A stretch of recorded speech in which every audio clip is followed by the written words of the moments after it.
so happy to introduce yet another amazing woman, and her name is Diya Wynn. She's worked in technology for 25 years, building, delivering, and leading in early and growth stage companies. She has a passion for developing current and emerging leaders, promoting STEM to the underrepresented, and driving diversity, equity, and inclusion. After spending years in technology-focused roles and separately pursuing passion projects, she now has a role marrying the best of both worlds as a machine learning ethicist. In this capacity, she is responsible for defining strategy and engaging with customers to promote standards for responsible use of artificial intelligence, machine learning, and data.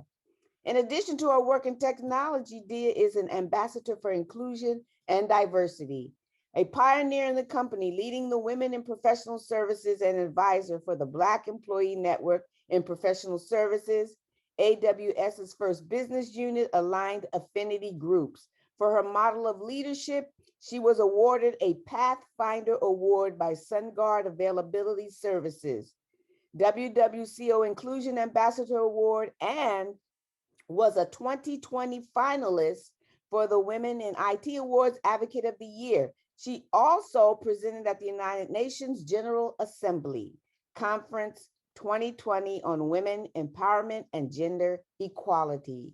Please join me in welcoming the amazing Diya Wynn. Thank you so much. Let me share with you a story of a little girl who was born in Harlem and grew up in a single parent, poverty-stricken home in the South Bronx in New York City. She spent her early education in the public school system. This girl was taught to value and to take seriously her education. And by the third grade, her diligence in her studies was rewarded. She received a computer for having high achievements in her school. She was fascinated by this technology, and it opened up a world for her unlike any other that she had been exposed to or frankly was aware of. You see, none of the fairy tales that she watched had women with jobs.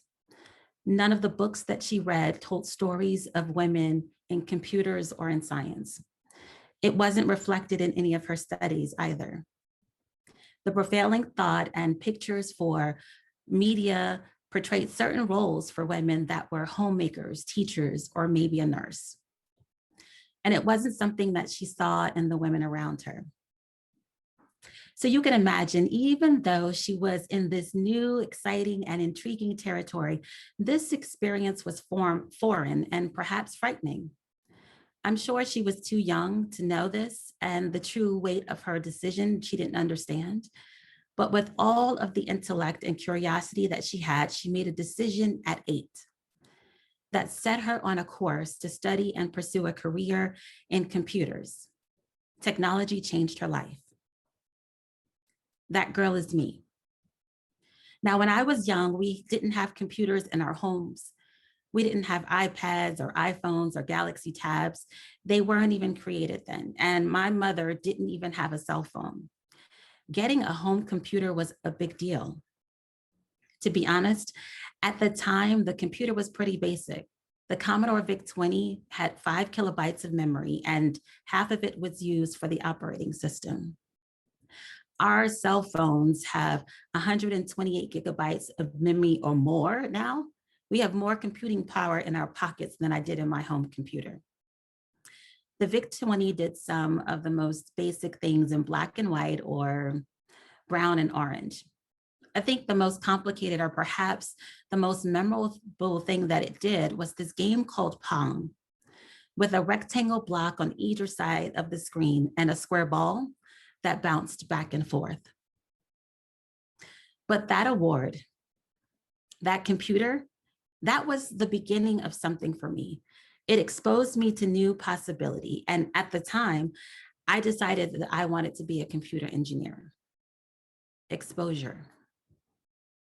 Well, you can tell by my title, I'm not quite a computer engineer. However, I did go to Spelman College, a historically Black college and university in Atlanta, Georgia, and I graduated with my degree in computer science and a minor in mathematics, and have since continued postgraduate studies in areas of technology, including the management of technology and artificial intelligence ethics, education. Now, from that third grade exposure, I set my mind and my interest in technology, and I've never wavered. I believe that I wouldn't have taken the same direction or developed the same interest if I wasn't exposed to a computer then, and I didn't have the opportunities to further my education in areas of technology. So thank you so much for the introduction, and Dr. Lisa and Vi for the invitation to join SVF again, and for your efforts to increase access and opportunities in STEM to those furthest from it. I also want to commend you for the work through this first Home to School initiative to improve academic achievement through digital access and literacy. I appreciate the opportunity to be able to share with educators, parents, and even the students that might be here this afternoon about exposure, education, and the importance of representation. I enjoy opportunities like this because I like to share with our Black and Latina youth and young women about technology and STEM, because I know how important STEM exposure and education is. It exposes you to opportunity, to information, and it elevates your thinking and perspectives. Since exposure accounts for 60% of your future career success, and you only rise to the level that you've been exposed, I encourage people all the time to take advantage of opportunities to be introduced to new ideas and new experiences and even new people. That exposure can change our future. Research shows it, but it's also evidenced in my personal story. That's why I shared it. I feel fairly confident to say that my story is not uncommon. It was the exposure to technology at an early age and education that changed the trajectory of my life. Those two ingredients, exposure and education, have made the difference also in the lives of countless others. Education and exposure is empowerment. Now, exposure or access to education and technology is critical in seeing racial and gender equality and closing the STEM gap. However, I would be giving an incomplete picture if I failed to mention how our desires and our work towards that end are undermined because of systems, policies, social cultural norms, and patriarchal structures that have supported mindsets of inequality for decades, or dare I say more than hundreds of years. That's not just existent in government or corporate institutions, but in education also. Let me explain briefly. After the Civil War, when decisions were made to restrict access to land and to resources to buy property through the government or federal policies like the Homestead Act and the New Deal, Federal Housing Administration, and GI bills, these were large contributors to building wealth and generational advantage for whites. It's estimated that there is 2.5 million whites today that are direct beneficiaries of the GI Bill alone. These land acts and ensuing economic benefit almost entirely excluded Black Americans. Black or the African Americans were regulated to urban centers that had little investment from businesses, banks, and limited resources for education. Scientific racism and eugenic ideologies worked its way into the educational reform movements of the early 1900s, playing a key role in teacher training, curriculum development, and school organization. Standardized testing has its roots and foundation in eugenics and are still being used today, resulting in structures that propagated the perspective that people of African descent were less than human, were less evolved and inferior to whites, and didn't have the capacity or the aptitude to even learn. Today, even, these ideologies can be traced as a root to many individual biases. This form of government mandated segregation and these institutionalized ideologies are the foundation for inequalities that we see in education and employment and income, giving rise to the wealth gap, the education and achievement gaps as well. Today, average Blacks hold 60% of income to the average white income, or the average white household income, and 1/10 of the their net worth or the household wealth. And that's the primary source of which is home ownership or education. And according to the Federal Reserve, Hispanics or the Latinx community, that is about 20% difference. Now, in the United States, wealth and education already feed into each other, an intergenerational cycle. Growing up in a poor neighborhood is associated with reduced educational attainment and low incomes. So in addition to these great disparities, there are disparities in representation and diverse educators in our communities, and how our Black and brown children are disciplined in schools.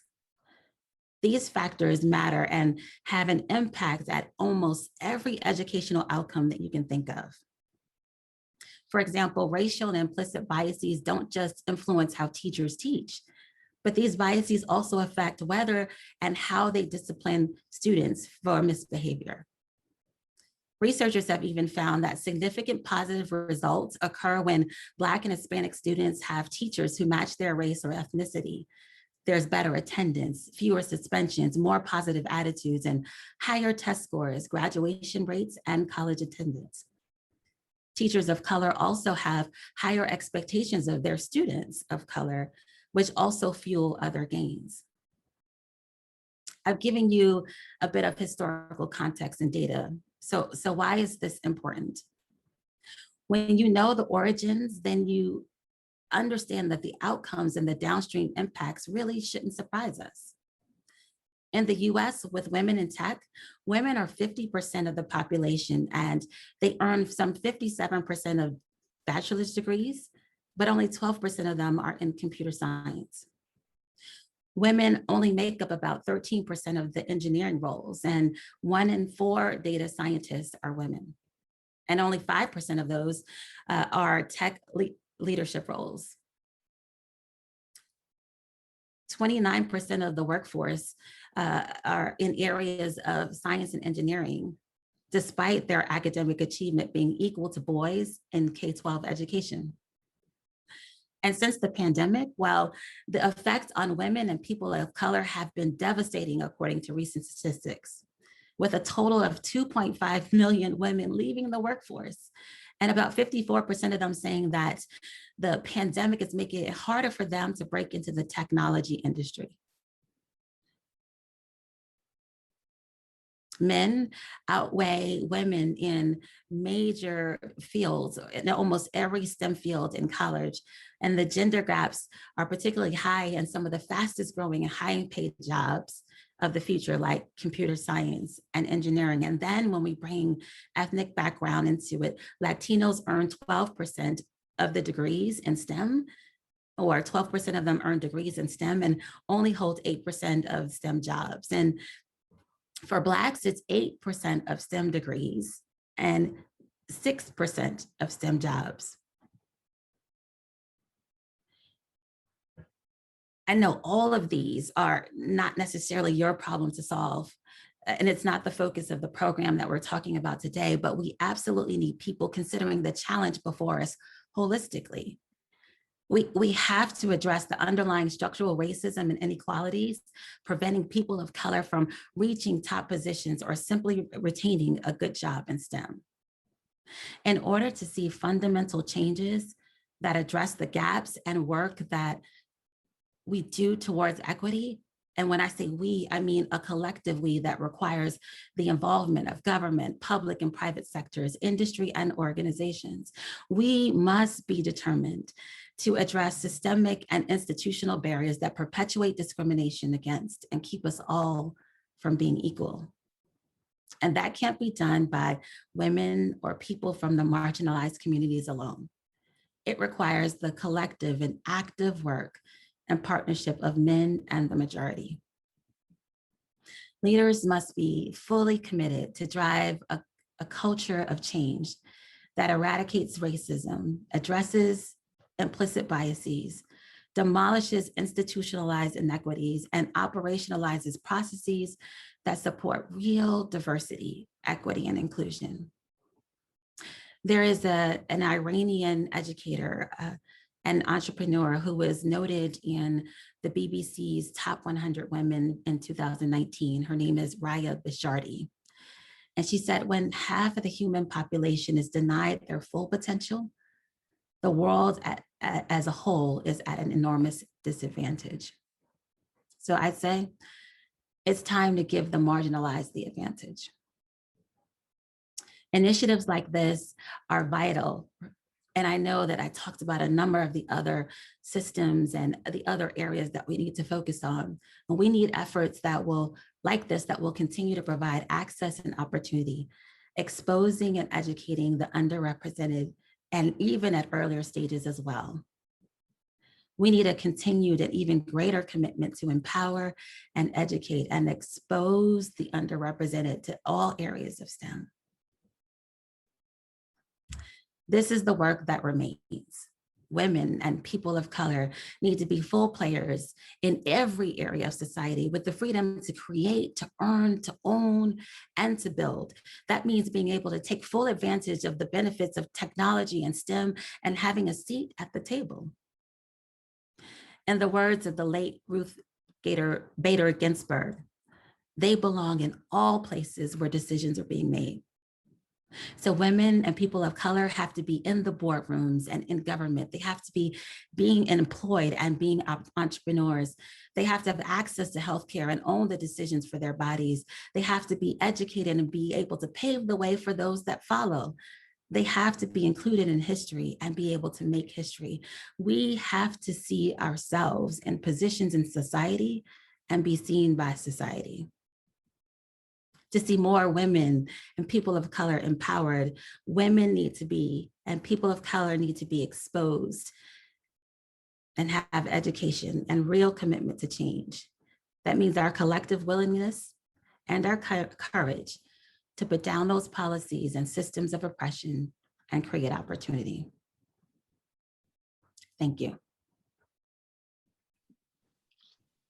On behalf of all of us who are currently unmuting ourselves, thank you so much. That spoke to me so much. Just because, you know, I'm also another was one student of color and belong to what the system classify as marginalized students, right? So when you were talking about exposure and education, it is the core to what I think School to Home is all about. And I know that you were able to join us yesterday. Mm-hmm.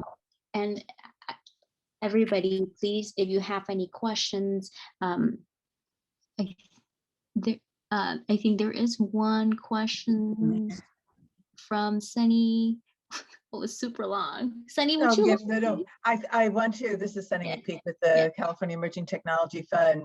So Diya, your points were right on target for what School to Home is intended to be, and we even need to go beyond that. For the California Emerging Technology Fund, we've always understood that the digital divide is just another manifestation of the economic divide, the opportunity divide, the wealth gap, all rooted in systemic racism. So it has to be a holistic change of the culture of expectation in schools in our low-income communities. And still that won't be enough because the schools need additional supports for intervention so that children can learn. Okay, so that was my long comment that V was trying to interpret, and she does a great job. So my question now is going to be, given that I want to stipulate to everything you said was both true and inspiring, what does that mean in terms of practice in education? What should we all be doing, and what should the policies be of the state to recognize the realities you just set forth? So I think that's an interesting question, and I probably can't answer all of those.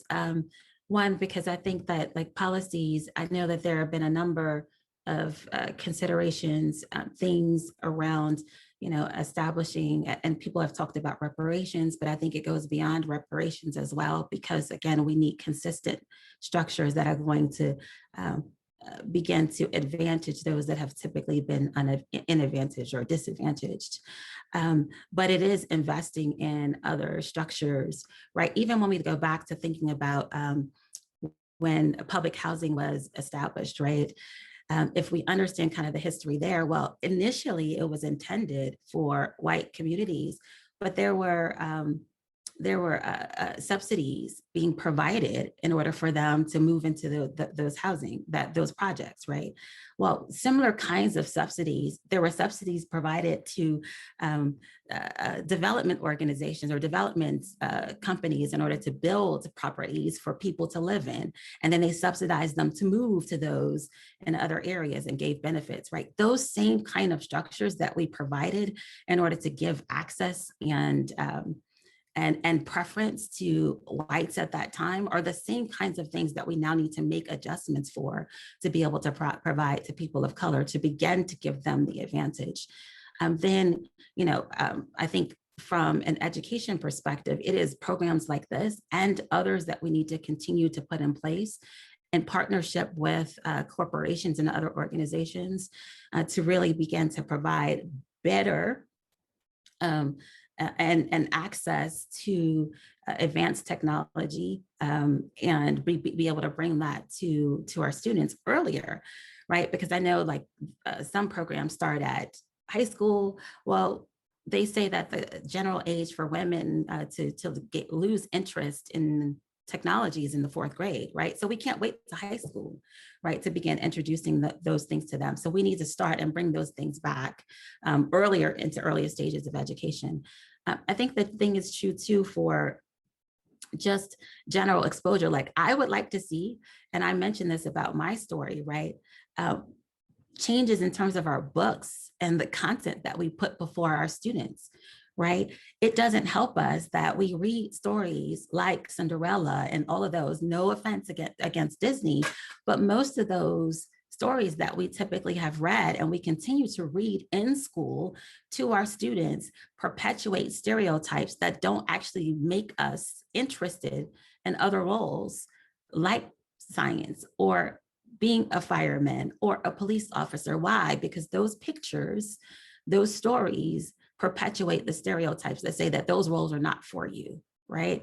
And so we need to have more inclusive structures and more inclusive content being introduced into our schools that actually provide pictures of people like you and I, in what we would say non-traditional roles, but roles that are appropriate for us as well. And so that kind of inclusion needs to be infused into our structures. And then I think there are some things that need to be removed in terms of our education system, because there are things like I talked about, like some of our standardized testing, and those were all started, and that came out of the eugenics movement, right? To be able to dictate what people were, superior in terms of their intellect. And we're still measuring our students based off of that criteria. And when you factor in the fact that we have underfunded our school systems in those communities, how do we then expect them to be able to provide or to be able to excel? And when we factor in that some of our folks in our communities are, not able to provide the same kind of structure and system and support systems like with our parents because they're, working 2 jobs to make ends meet, well, then that also erodes at the support structure that our students should have, right? So again, it's a holistic sort of problem that we have to step into, but I think there are some very real tactical things that I just described that help us to get at the problem. I do have one last question for you. If you were to imagine yourself during the pandemic, that you are a middle school teenager who for the first time can bring— I have one of those.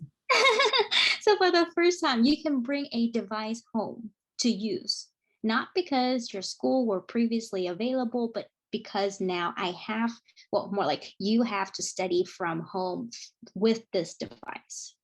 What would you tell yourself, knowing that there could be a future with so many possibilities when it comes to STEM and computers related careers, and perhaps a lot of careers that doesn't even like exist yet? What would you tell yourself? I mentioned this when you all had me, when we did that other event a month or so ago.